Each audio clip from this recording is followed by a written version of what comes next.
नमस्कार, मैं हृदय मिश्रा आप सभी का स्वागत करता हूं आपके अपने चैनल यानी कि डिकोड एग्जाम पर। कैसे हैं आप सभी लोग? आई होप आप सभी लोग अच्छे होंगे, अपनी पढ़ाई को बहुत ही बेहतर ढंग से कर होंगे। देखिए, इस समय हम लोग डिकोड एग्जाम की वार्षिक जो हमारी करंट अफेयर्स की मैगजीन है उसको हम लोग कर रहे हैं और आज हम लोग जो है उसी कंटेस्ट में आज का जो हमारा सेक्शन है विधि एवं न्यायिक घटनाक्रम, ठीक है, इसको करेंगे। तो आज आप लोग जो है अच्छे से रहिएगा और क्या कहते हैं आगे मजबूती के साथ आगे बढ़िएगा, क्योंकि करंट अफेयर्स का सेगमेंट आपके लिए क्या हो जाता है, इंपॉर्टेंट हो जाता है। राइट, चलिए आगे बढ़ते हैं हम लोग। अच्छा, इसके अलावा इसके पहले के जो भी कंटेंट हमने आपको कराए हैं इसी मैगजीन के अलग अलग, चाहे वो आपका खेल का हो, उत्तर प्रदेश का हो, राज्य समसामयिकी हो या अदर एप्लीकेशन वगैरह हो, उनको आप लोग क्या करिएगा, अच्छे से कर लीजिएगा। ठीक है, चलिए आगे बढ़ते हैं हम लोग और देखते हैं क्या कुछ हमें आज करना है। ठीक है, तो 1 मिनट का समय लीजिए, आप लोग काम करिए, कॉपी ले लीजिए और बगल में रख लीजिए, जो जो कहूंगा उसको आप लोग एक बार रेडी करते फिरेगा। ठीक है, चलिए आइए, कॉपी ले लिया आप लोगों ने। ठीक है, अब स्टार्ट करते हैं। अच्छा, एक बात ध्यान रखिएगा कि जो जो मैं पॉइंट आपको कहूं ना कि ये इंपॉर्टेंट है, उसको आप लोग क्या करिएगा, टिक लगा लिया करिएगा। और बाकी जो कुछ कहूं मैं कि इसको आपको क्लास के बाद तैयार कर लेना है, जरूरी है आपके लिए, तो उन सभी पॉइंट को आप लोग क्या करिएगा, क्लास के बाद इसको एक एक करके रेडी करते हुए चलिएगा। ठीक है, चलिए सीधे शुरू करते हैं आज के हम बैच को। लद्दाख सिविल सेवा विकेंद्रीकरण और भर्ती संशोधन विनियमन 2025 जारी हुआ है अभी हाल ही में। राष्ट्रपति ने जो है इसको क्या की है, मंजूरी प्रदान कर दी है। इसके अलावा केंद्र शासित प्रदेश लद्दाख में पद पर नियुक्ति के उद्देश्य से मूल निवास प्रमाण पत्र प्रदान करने के लिए नियम भी जो है बनाए गए हैं। 7 वर्ष तक अध्ययन करने वाले और लद्दाख में शैक्षिक संस्थान में 10वीं और 12वीं की परीक्षा देने वाला व्यक्ति भी मूल निवास प्रमाण पत्र करने का पात्र हो जाएगा। तो ये एक बड़ी अच्छी बात है यहां पर, है ना। चलिए, इसमें प्रावधान किया गया कि आर्थिक रूप से कमजोर वर्गों के लिए आरक्षण को छोड़कर अन्य आरक्षणों का कुल प्रतिशत किसी भी मामले में 85% से अधिक जो है नहीं होना चाहिए। ठीक है, चलिए, तो ये एक जो विनियमन हुआ है इसको हमें पढ़ सकते हैं। लद्दाख आधिकारिक भाषा विनियमन 2025, तो राष्ट्रपति द्रौपदी मुर्मू ने लद्दाख आधिकारिक भाषा के भाषा विनियमन 2025 को लागू कर दिया है। यह विनियमन पूरे केंद्र शासित प्रदेश में लागू हो गया है। ठीक है, विधि एवं न्याय मंत्रालय ने इस विनियमन को अधिसूचित किया और अंग्रेजी, हिंदी, उर्दू और भोटी और पुर्गी को केंद्र शासित प्रदेश के सभी या किसी भी आधिकारिक उद्देश्यों के लिए इस्तेमाल की जाने वाली आधिकारिक भाषाओं के रूप में मान्यता दी गई। यानी कि इन भाषाओं में आप जो है क्या कर सकते हैं, आधिकारिक रूप से इनको क्या कर सकते हैं, आप शामिल कर सकते हैं, कोई समस्या नहीं है। ये एक जो है बिल अभी विनियमन जो है अभी हाल ही में राष्ट्रपति महोदय जी के द्वारा पेश कर दिया गया। ओके, तो इंपॉर्टेंट है, याद रखिएगा। अब इस लैंग्वेज को आपको याद रखना है, हिंदी, उर्दू, भोटी, पुर्गी और अंग्रेजी, इतने लैंग्वेज आपको याद करने हैं, दिमाग में बैठना है इसके लिए। ठीक है, चलिए, साइबर अपराध केंद्र 14C को PMLA के अंतर्गत रखा गया है। तो वित्त मंत्रालय के तहत जो है राजस्व विभाग ने नई दिल्ली स्थित भारतीय साइबर अपराध समन्वय केंद्र को धन शोधन विनियमन अधिनियम 2002 की धारा 66 के तहत प्रवर्तन निदेशालय यानी कि ईडी के साथ सूचनाओं को आदान प्रदान करने के लिए अधिकृत किया गया है। अच्छा, ईडी चर्चाओं में रहता है, याद रखिएगा। अब इसका क्या उद्देश्य है?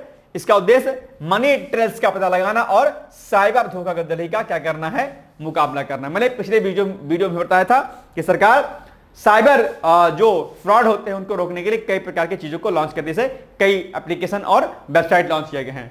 तो ये ध्यान रखिएगा,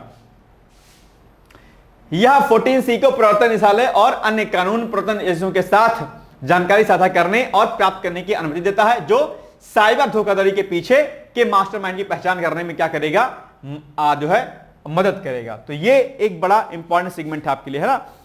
आम आदमी को निशाना बनाकर साइबर धोखाधड़ी के बढ़ते मामलों के बीच यह सूचना साझा करना पहल ऐसे अंतरराष्ट्रीय अपराधों के पीछे के मास्टरमाइंड की पहचान करने में मदद करेगी। भाई, आखिर इसके पीछे कौन लोग हैं या कौन व्यक्ति शामिल है जो इतने बड़े स्तर पर जो है साइबर अपराध यानी कि साइबर जो है सिक्योरिटी को थ्रेट कर रहा है। ओके, चलिए,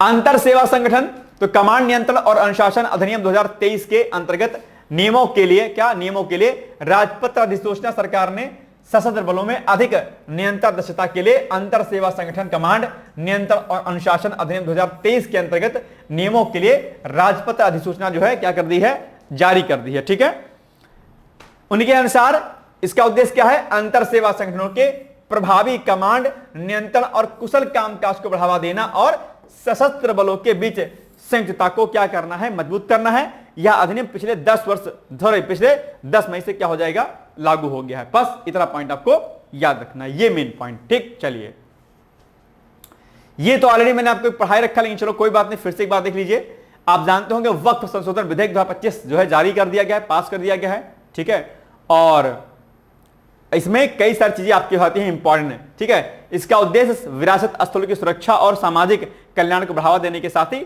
वक्फ संपत्तियों का प्रबंधन जो है क्या करना है, सुव्यवस्थित करना है। आप जानते होंगे वक्फ संपत्तियों को लेकर के कई बार बवाल हुआ, कई बार मैटर आया, तो इस वक्फ की जमीन को लेकर के पारदर्शिता रहे, उसकी रक्षा की जा सके, और ऐसे कई अन्य प्रावधान दरअसल इस जो है वक्फ संशोधन बिल में हैं। अच्छा, इसके लिए एक मैंने कल ही आपको बताया था कि इसके लिए जो है सरकार ने एक एप्लीकेशन लॉन्च किया है। वक्फ संपत्तियों की निगरानी और पारदर्शिता के लिए केंद्र सरकार ने किस नाम से एक पोर्टल को लॉन्च किया है, कल ही मैंने आपको बताया था। मैं अपने चैनल पर जब लाइव रहता हूं तो वहां भी इसको मैंने आपको बताया था। उस एप्लीकेशन का नाम क्या है जिसके संदर्भ में, इसके संदर्भ में उसको लॉन्च किया गया है, जरा उसका नाम मुझे बताइए, उस एप्लीकेशन का क्या है। जल्दी से कमेंट करिए मुझे, फिर मैं आगे बढ़ता हूं। 20 सेकंड का 15 सेकंड का आपके पास टाइम है, तुरंत कमेंट करिए, बताइए मुझे उस एप्लीकेशन का नाम क्या है। ठीक, चलिए आगे बढ़े। अच्छा, इसको एक बार इंटरनेट पर एक बार और आप लोग डाल दीजिएगा, और उसमें अच्छे अच्छे पॉइंट आपको और अच्छे से मिल जाएंगे। ठीक है, चलिए त्रिभुवन सहकारी विश्वविद्यालय विधेयक 2025, तो यह भी इंपॉर्टेंट रहा है। आप जानते होंगे संसद ने त्रिभुवन सहकारी विश्वविद्यालय विधेयक 2025 पारित कर दिया, जिसका उद्देश्य गुजरात के आनंद में देश का पहला सहकारी विश्वविद्यालय स्थापित करना है। ठीक है, देश का पहला सहकारी विश्वविद्यालय है, इसीलिए यह इंपॉर्टेंट है, और गुजरात में बनेगा ये। ठीक है, ग्रामीण प्रबंधन संस्थान जिसको हम आनंद बोलते हैं, का नाम बदलकर त्रिभुवन सहकारी विश्वविद्यालय कर दिया गया है। ठीक है, तो ये पॉइंट आपको याद रखने हैं। नाउ नेक्स्ट, अच्छा अब छोटा सा एडवर्टाइजमेंट, अगर आपको यूपीपीएससी आरओ की तैयारी करनी है आगे के लिए, यानी कि अगर आपने सोचा कि मुझे आरओ बनना है, सचिवालय जाना है, सपना होना भी चाहिए, आपको जाना भी चाहिए आगे, है ना, तो उसके लिए तैयारी अभी से आपको करनी पड़ेगी। आप कहेंगे सर अभी से काहे करें, अभी से इसलिए करें क्योंकि आपको लगभग 1 साल का समय इसमें लग जाएगा। तो अगर आपके मन में यह भ्रम है कि सर अभी तो वैकेंसी नहीं आई है तो कैसे करेंगे, तो अगर भैया जी लोग, बहनी जी लोग, अगर आप ये सोचते हैं कि वैकेंसी आएगी तब तैयारी करेंगे तो नॉट पॉसिबल। क्यों? क्योंकि आज वैकेंसी आई तो 3-4 महीने बाद एग्जाम हो जाएगा, और हर बार पेपर लीक नहीं होगा, हर बार इतना लेट पेपर होगा नहीं जो कि अभी हुआ है, पेपर जल्दी हो जाएगा। अगर पेपर लीक नहीं होता तो सरकार ने 1 साल का लक्ष्य रखा था 8-9 महीने का, कि 8-9 महीने में वैकेंसी आपको फुल फाइनल कर देंगे, लेकिन लेट हो गया किसी कारणों से, तो 1 साल लग जाएगा आपकी तैयारी में, और 1 साल के अंदर हर हाल में फॉर्म तो आना ही आना है, नोटिफिकेशन आना ही आना है। तो क्यों ना हम अभी से लग जाएं, अगर हमें अंतिम रूप से चयन लेना है समीक्षा अधिकारी की परीक्षा में, तो आपसे मैं उम्मीद करता हूं कि आप अभी से लग जाइए और पूरी तरीके से शिद्दत से लगिए। ठीक है, आइए आगे बढ़ते हैं अब हम लोग। तो इसके लिए अभ्युदय बैच के नाम से एक बैच जो है स्टार्ट किया गया है नए अभ्यर्थियों के लिए। डिकोड एग्जाम के ऐप पे जाइएगा, ऐप पर अपनी आईडी बनाइएगा, उसके बाद वीडियो कोर्स का टैब देखिएगा, उस पर क्लिक कीजिएगा, वहां पर यूपीएससी आरओ, ठीक है, 2026-27 अभ्युदय बैच के नाम से जो टैब देखिएगा उस पर क्लिक कीजिएगा। फाउंडेशन कोर्स हमारा ये है, जिसमें प्री और प्लस मेंस आपका दोनों कराया जाएगा, आपके टेस्ट सीरीज, बायलिंगुअल नोट्स, आपके एवरीथिंग, कोई भी चीज ऐसी नहीं होगी जो यहां पर बची रहेगी। तो अभी से पढ़िए, इस सभी टीचर्स यहां पर आपको वेल एजुकेटेड मिलेंगे, आप अपने डाउट्स को क्लियर कर सकते हैं, अपनी क्वेरी को शॉर्ट आउट कर सकते हैं। बाकी अगर आपके मन में कोई दिक्कत है, कोई समस्या है, तो आप सीधे जो है इस नंबर पर मुझसे संपर्क कर सकते हैं। कोई दिक्कत होगी इस नंबर पर आप जो है सीधे मुझे कॉल कर सकते हैं कि सर तैयारी कैसे करें, सर कोर्स लेना चाहिए कि नहीं करना चाहिए, पहले क्या करना चाहिए। तो ये जो नंबर आप देख पा रहे होंगे इस पे आपको संपर्क कर लेना है। बाकी इसी नंबर पर, 2 नंबर में से किसी पर भी आप व्हाट्सअप कर सकते हैं। ठीक है, अभ्युदय बैच लेकर के आप भेज दीजिएगा, डिटेल्स में कॉल आपको मैं कर दूंगा। ठीक है, चलिए नेक्स्ट है अप्रवास और विदेशी विधेयक 2025। तो द्रौपदी मुर्मू जी ने अप्रवास और विदेशी विधेयक 2025 को मंजूरी दे दी है, जो विदेशियों और अप्रवास से संबंधित है, मुद्दों से संबंधित है, और इसे बाद में एक राजपत्र अधिसूचना के माध्यम से अधिसूचित किया गया। इसके साथ ही यह विधेयक अब तक एक नया कानून जो है क्या हो गया है, बन गया है। इस नया अधिनियम का प्राथमिक उद्देश्य क्या है? राष्ट्रीय सुरक्षा को बढ़ाना, यानी कि नेशनल सिक्योरिटी को मजबूत करना, अप्रवास प्रक्रियाओं को नियंत्रित करना, और प्रवेश और ठहरने की शर्तों का उल्लंघन करने वाले विदेशों पर कड़े जो है दंड लगाना है, ताकि कोई भी नेशनल सिक्योरिटी को थ्रेट ना पहुंचा पाए अपने आप में। ओके, चलिए नेक्स्ट है राष्ट्रपति को राज्यपालों द्वारा राष्ट्रपति की मंजूरी के लिए आरक्षित राज्य विधेयकों पर 3 माह में निर्णय करना चाहिए। ये अभी चर्चाओं में रहा है, और आप जानते हो कि जस्टिस जेबी पारदीवाला और जस्टिस महादेवन की पीठ ने एक निर्णय में कहा कि इस अवधि में कोई देरी होती है तो वैध कारण बताए जाने चाहिए और सम्मानित राज्य के साथ साझा किए जाने चाहिए। तो ये पॉइंट बड़ा चर्चाओं में रहा है। आप जानते हो कि कई बार जो है कार्यपालिका विधायिका में, कई बार राष्ट्रपति राज्यपाल में कई बार डिस्प्यूट होता रहता है थोड़ा बहुत, है ना। तो एक बात ध्यान रखिएगा कि चूंकि ये चीज चर्चाओं में रही है तो इसलिए आप लोग क्या करिएगा, प्रेसिडेंट एंड गवर्नर यानी कि राज्यपाल और राष्ट्रपति दोनों को एक बार आप लोग क्या करिएगा, अच्छे से पढ़ लीजिएगा। ये आपकी परीक्षा के लिए बड़ा इंपॉर्टेंट है और दोनों चैप्टर आपके पॉलिटी में गवर्नर एंड प्रेसिडेंट पर खूब प्रश्न पूछता है, खूब पूछता है, इसलिए इन दोनों को तैयारी कर लीजिएगा। इसी तरीके से पॉलिटी में संसद का चैप्टर इंपॉर्टेंट है। संसद में जो कमेटियां होती हैं, समितियां जो होती हैं, उन पर खूब प्रश्न पूछता है। ठीक है, राज्यसभा और जो है आपके लोकसभा में कुछ कुछ विशेषाधिकार प्राप्त होते हैं एक दूसरे को लेकर के, तो वह भी बड़ा इंपॉर्टेंट होता है। पंचायती राज का चैप्टर जो है वो तैयार कर लीजिएगा। एल.एम. सिंघवी समिति, जी.वी.के. राव समिति, बलवंत राय मेहता समिति, इनको भी तैयार कर लीजिएगा। ठीक है, पंचायती राज बहुत इंपॉर्टेंट है, आजकल क्षेत्रीय परिषदों पर खूब प्रश्न पूछता है, वो तैयार कर लीजिएगा। इसके अलावा fundamental right, fundamental duty, DPSP, या भी सब आप लोग रेडी कर लीजिएगा। इनसे खूब प्रश्न आप एग्जाम में पूछे जाते हैं। ठीक है ना, चलिए आगे बढ़ते हैं हम लोग। तो ये आप लोग एक बार अच्छे से रेडी कर लीजिएगा। इनसे समाहित जो अलग अलग आर्टिकल्स है वह भी आपको पढ़ लेने हैं। ठीक है, चलिए।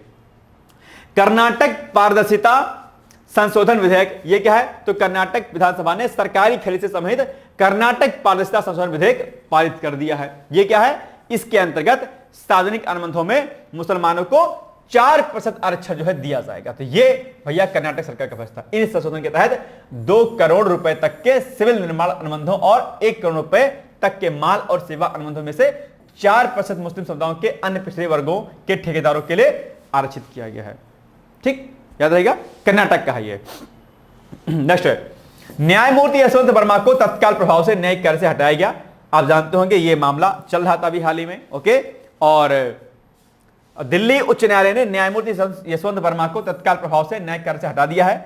न्यायालय का यह आदेश उनके आधिकारिक आवास पर आग लगने के बाद कथित तौर पर जो है एक बड़ी मात्रा में नगदी बरामद होने के बाद जो है आया है। बड़े अमाउंट में जो है यहाँ पर पैसा जो है बरामद हुआ था। इससे निश्चित तौर पर कहीं न कहीं न्यायिक प्रक्रियाओं पर और जो न्याय के पूर्वाधार कहे जाते हैं, ऐसे पर निश्चित तौर पर जो है एक बड़ा क्वेश्चन मार्क लग जाता है कि भाई न्याय करने वाले ही लोगों के पास अगर इस तरीके से चीजें होंगी तो कैसे वो लोग विश्वास करेंगे, है ना।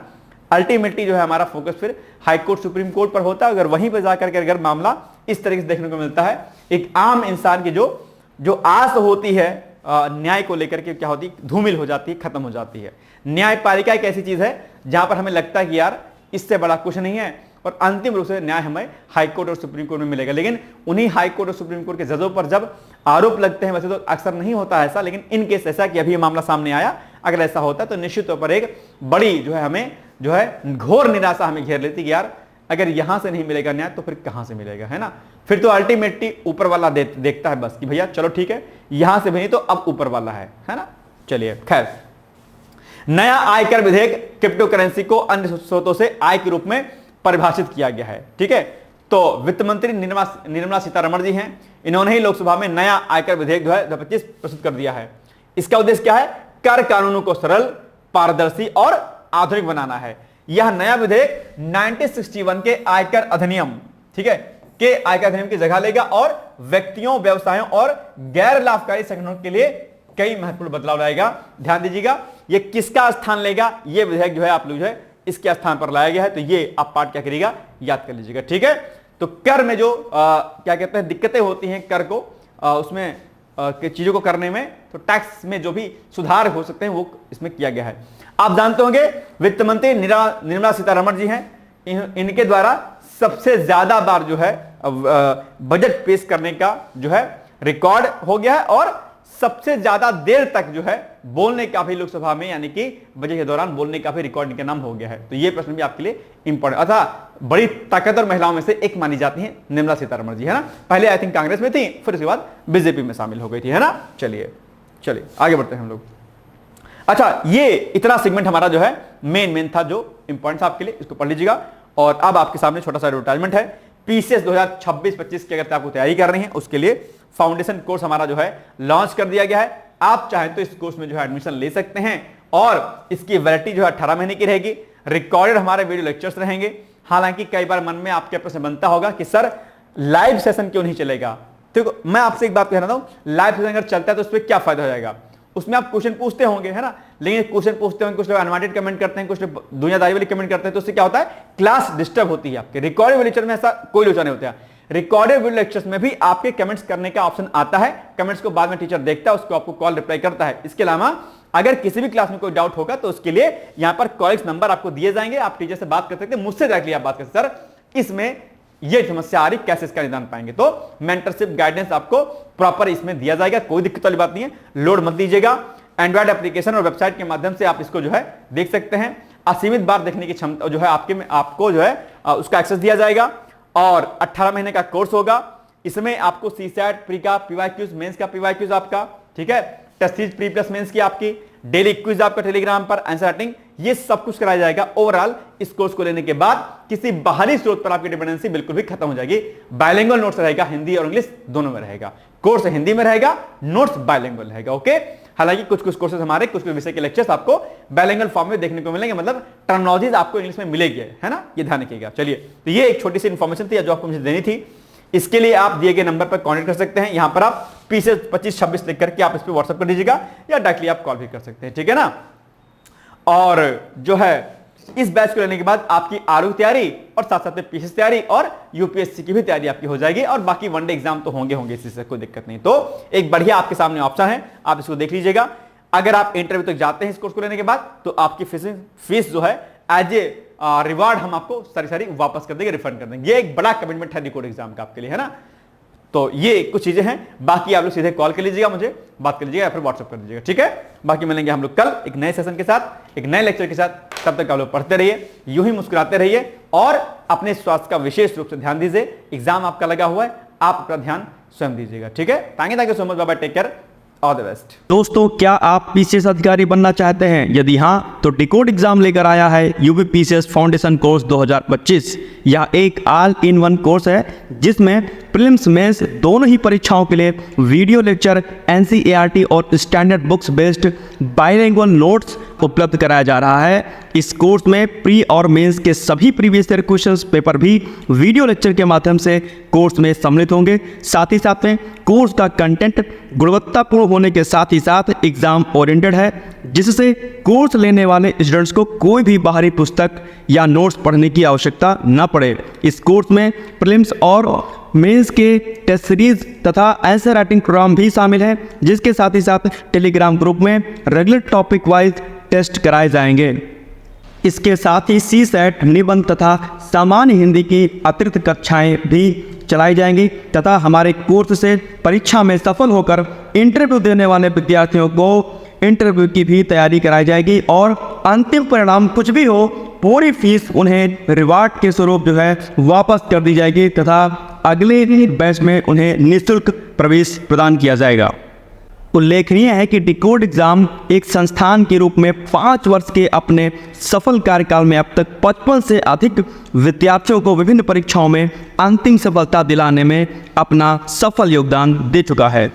इस कोर्स की फीस 15,000 रुपये निर्धारित की गई है, लेकिन पहले प्रवेश देने वाले 100 विद्यार्थियों को 3,000 रुपये की विशेष छूट दी जा रही है। और अधिक जानकारी के लिए हमारे संस्थान के नंबर 6307495944 पर संपर्क करें।